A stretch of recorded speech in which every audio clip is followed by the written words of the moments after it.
God of War, produced by Santa Monica Studios, is one of my favorite PlayStation games, and today I intend to explain why this game is a masterpiece. Like in the last video, we will go over some positive and negative points listed by me, and at the end, I'll give you my final opinion on whether it's worth buying. But first, I want to talk about its plot without giving any spoilers. I found the story fascinating, well narrated, and constantly engaging, with characters undergoing continuous personal development, such as Atreus and Kratos. In fact, we can see an analysis of the father-son relationship between Atreus and Kratos. Kratos is the protagonist.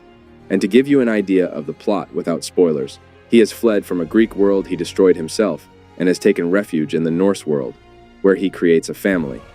At the beginning of the game, we understand that Kratos' wife has passed away, and her wish was for her ashes to be scattered from the highest mountain in all the realms. Kratos, along with his son Atreus, embarks on a journey to reach this mountain, but the Norse gods will become aware of their presence and will do everything to uncover information about the deceased wife's past. In relation to the story, we must also consider the previous chapters of the saga, as mentioned before, those concerning the Greek world. Kratos is a young Spartan who seeks revenge by trying to kill the gods of Olympus. Although the events of God of War take place afterward, the story is also made for those who are not familiar with the saga. God of War is a drastic change for the series. As in this game, we have a more mature and reflective Kratos compared to the impulsive young Kratos. As the first positive point, let's talk about the story, which offers a deep and touching narrative exploring the father-son relationship I mentioned earlier. From a technical standpoint, it has excellent game mechanics and a combat system less brutal than the previous chapters, but it rarely becomes boring with the addition of the new axe as a weapon for Kratos and new combat modes, such as hand-to-hand combat, using the shield and the legendary Leviathan.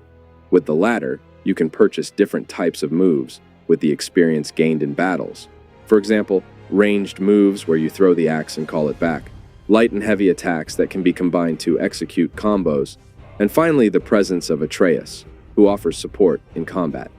It has a well-designed interface and camera that provide better immersion in the game with its vast and detailed environments of the Norse world, inviting exploration.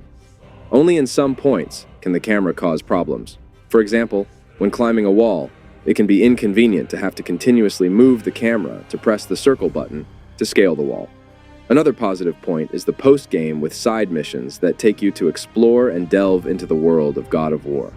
It has very detailed, high-quality graphics, and a soundtrack that perfectly captures the game's mythological world and creates epic atmospheres that accompany the characters' emotions.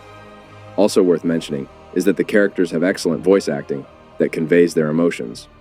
Lastly, but not least, God of War has received a port for the PC, so you don't need a PlayStation to try it out. Now let's talk about the negative points I found while playing. The first negative point is the pace, which can be slow in some parts of the game. The second point is the skill tree and the overall inventory management menu, which I found more complicated to understand compared to the previous saga, and it took me a while to grasp it. There are fairly simple and repetitive puzzles to solve that can become boring.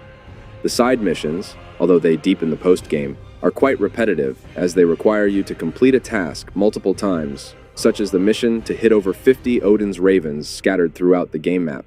I also noticed less aggression in the game compared to the previous saga and fewer bloody battles, but I want to emphasize that there are still aggressive fights in the game, just fewer of them. Lastly, there's a lack of variety in enemies, especially the common enemies and some bosses, particularly those who initially seem like bosses but are actually mini-bosses, often defeated in the same way each time.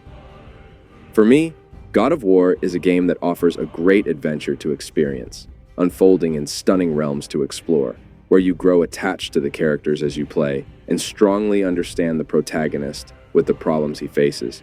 It's a game I recommend to lovers of grand journeys, and if you haven't played it yet, I suggest you get it.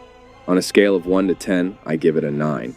In the description, I have put 2 links to buy the game. The first is for the digital version, and the second is for the physical version. Thanks for watching and see you in the next video.